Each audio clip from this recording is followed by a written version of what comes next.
కూడా రిజిస్టర్ కాలేదు. నిన్నటికి నిన్న జడ్పీ చైర్పర్సన్ హారిక, బీసీ మహిళా నాయకురాలు గుడివాడలో, అందరూ ఈరోజు చూసింటారు వీడియోల్లో కూడా. పోలీసులు అక్కడే ఉన్నారు, వాళ్ళు వచ్చేసి కారు మీద పడి కొడుతున్నారు. ఏమి ఇంతవరకు కేసులు కూడా రిజిస్టర్ అయినట్లేదు.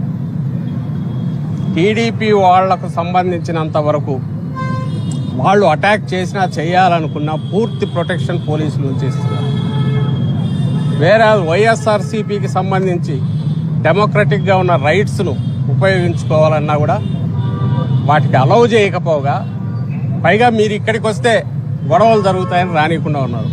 ఉదాహరణకు పెద్దారెడ్డి, తాడిపత్రి కోర్టు డైరెక్షన్ ఉన్నా ఇంతవరకు తాడిపత్రిలో అలౌ చేయట్లా. అక్కడ సిఐ పైగా రివాల్వర్ చూపించి మన వైఎస్ఆర్సీపీ కార్యకర్తలను బెదిరిస్తారు. అక్కడ మాజీ శాసనసభ్యుడు, ప్రస్తుతం మున్సిపల్ చైర్మన్, అతను ఏకంగా నేను నా టార్గెట్ పెద్దారెడ్డి అని తను డిక్లేర్ చేస్తాడు. అయినా ఏ చర్యలు ఉండవు. పైగా మీరు వస్తే ఇక్కడ లా అండ్ ఆర్డర్ ప్రాబ్లం వస్తుంది, రావద్దని అంటారు. అంటే పోలీసులు పొలిటికల్ బాసెస్కు, చంద్రబాబు నాయుడు అంటుకో వాళ్లకు ఉపయోగపడడం దగ్గర మొదలుపెట్టి ఈరోజు ఎంటైర్ స్టేట్ పోలీసు రాజ్యంగా మారిపోయింది. వాళ్ళ పని ఏంటంటే వైఎస్ఆర్సీపీ కానీ లేదా జగన్మోహన్ రెడ్డి గారు కానీ ఎక్కడ బయటికి వచ్చినా వాళ్ళని రానియకుండా ఎట్లా చేయాలి, ప్రజల పక్షాన్ని నిలబడుతుంటే నిలబడకుండా ఎట్లా చేయాలి, ఏ తప్పుడు కేసులు ముందే పెట్టాలి. ఆ అత్యుత్సాహం చూస్తే ఆశ్చర్యం వేస్తుంది. జగన్మోహన్ రెడ్డి గారు ఇంతవరకు ఒక్కసారి కూడా రెచ్చగొట్టే మాటలు కానీ బయటకు వెళ్ళినప్పుడు, లేదా కేవలం ఏదో ప్రచారం దీనికోసం బయటకు వచ్చింది ఒక్కట్లేదు. పబ్లిక్ ఇష్యూ ఏదైనా ఉంటేనో లేదా పార్టీ అధ్యక్షుడిగా తన బాధ్యతలు నిర్వర్తనకు బయటకు రావాల్సి వస్తే వస్తున్నారు తప్ప ఊరక వచ్చేసి తిరగడం ఎక్కడా జరగలేదు. మీరు ఏదైనా తీసుకోండి. ఇక్కడ మిర్చి యార్డుకు వచ్చిన, ఆ తర్వాత పొదిలి పొగాకు సమస్య మీద వెళ్ళిన, ఆ తర్వాత సత్యనపల్లికి మా పార్టీ యువనాయకుడు, సంవత్సరం క్రితం చనిపోయిన యువనాయకుడు కుటుంబాన్ని పరామర్శించడానికి వెళ్ళిన. కానీ ప్రతిసారి వందల్లో కేసులు. పొదిలిది మరీ దారుణం. రైతులు అక్కడికి వచ్చిన 30 మంది 40 మందికి టీడీపీ, సోకాల్డ్ టీడీపీ గూండాలు, కార్యకర్తలు అంటారు కానీ వాళ్ళు అరాచక శక్తులు, ఆ 30-40 మందికి పోలీసు ప్రొటెక్షన్ ఇచ్చి ప్రొటెస్ట్ లాగా ఆడ చేయిస్తారు.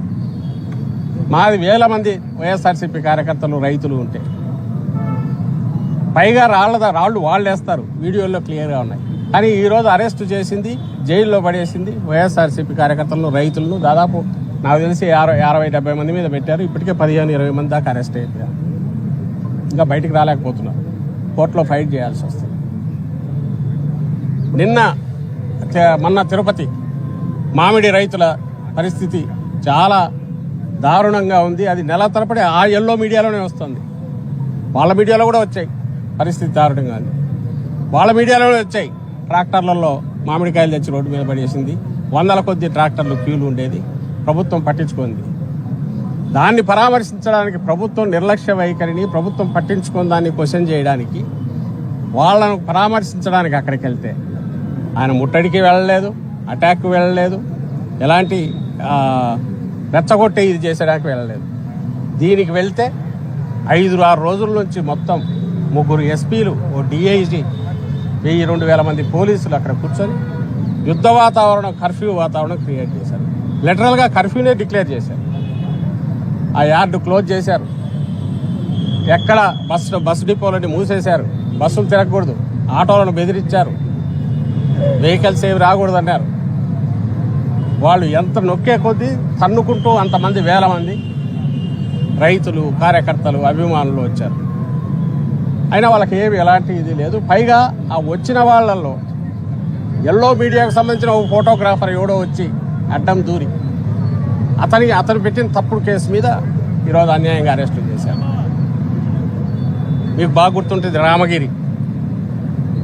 ఈయనకు సెక్యూరిటీ కల్పించాల్సిన పోలీసులు పూర్తి పర్మిషన్ తీసుకొని అక్కడికి వెళ్తే హెలికాప్టర్, జగన్మోహన్ రెడ్డి గారు, అది సెక్యూరిటీ అస్సలు లేకుండా దాని మీద పడి దానికి ఇదైపోతే కేసులు ఉల్టా వైఎస్ఆర్సీపీ కార్యకర్తల మీద 100ల మంది మీద పెట్టారు.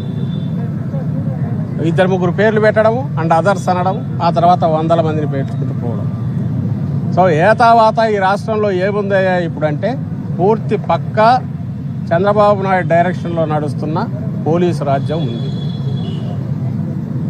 చట్టాన్ని అమలు చేయాల్సిన, శాంతి భద్రతలను కాపాడాల్సిన, డెమోక్రసీలో ప్రతిపక్షానికి ప్రొటెక్షన్ ఇస్తూ ప్రతిపక్షం ప్రజల సమస్యల గురించి మాట్లాడుతున్నప్పుడు వాళ్లకు కావాల్సిన వెసులుబాటు ఇవ్వాల్సిన పోలీసు యంత్రాంగం పూర్తిగా అధికార పక్షం వైపు తిరిగి ఎక్కడా అడుగు బయట పెట్టకుండా, గొంతెత్తకుండా తప్పుడు కేసులతో కావచ్చు, లేదా టీడీపీ వాళ్ళు అటాక్ చేస్తే చూడనట్టు ఉండడం ద్వారా కావచ్చు, లేదా టీడీపీ వాళ్ళు అటాక్ చేసి తప్పుడు కేసులు పెడితే వాటిని ఎంటర్టైన్ చేసి ఇంకోసారి ఎవరు బయటికి రాకూడదని హెచ్చరికలు చేయడంతో కావచ్చు.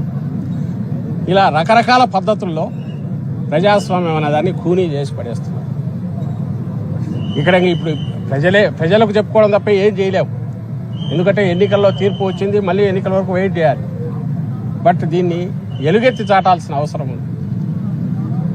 వీడియోలు, సాక్ష్యాలు ఉన్నాయి. పోలీసులు చేయాల్సిన పని ఏంటి? మేము బయటకు వచ్చినప్పుడు మాకు ప్రొటెక్షన్ ఇవ్వాలి. వాళ్ళు ఎవడన్నా రాబోతే వాళ్ళని తేయాలి. నిన్న గుడివాడలో జరిగినది మా కార్యక్రమం. అక్కడ తెలుగుదేశం పార్టీకి ఏం పని? వాళ్ళని ఎందుకు రానిచ్చారు? వాళ్ళని రాకుండా వాళ్ళని తరమాల్సింది పోనిచ్చి మా జెడ్పీ చైర్పర్సన్ మీద, ఓ బీసీ మహిళ మీద, ఆమె మీద అటాక్ జరుగుతుంటే ప్రేక్షక పాత్ర వహిస్తారు.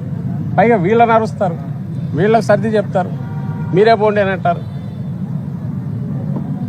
ఇలాంటి విచిత్రమైన వాతావరణం, దీన్ని ఎట్టి పరిస్థితుల్లోనూ అలౌ చేయకూడదు.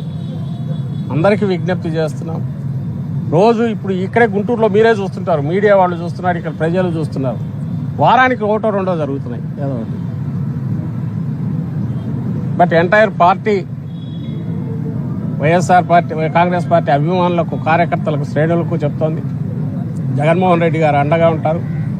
మీ చంద్రబాబు నాయుడు గారు ఆయన అక్రమ పద్ధతుల్లోనో, దుర్మార్గంగానో, అణచివేసే ధోరణిలోనో ఎన్ని ప్రయత్నాలు చేసినా ఫిజికల్గా హార్డ్షిప్ ఉంటుంది, కష్టాలున్నాయి, మానసికంగా కుంగదీయాలని చూస్తున్నారు. బట్ ఇవి తగిలే కొద్దీ ఇంకా గట్టిపడుతోంది పార్టీ, ఇంకా కార్యకర్తలు గట్టిపడుతున్నారు. ఒకరికొకరు తోడుగా ఎంటైర్ పార్టీ ఉంటుంది. వీటి ఎన్నో కాలం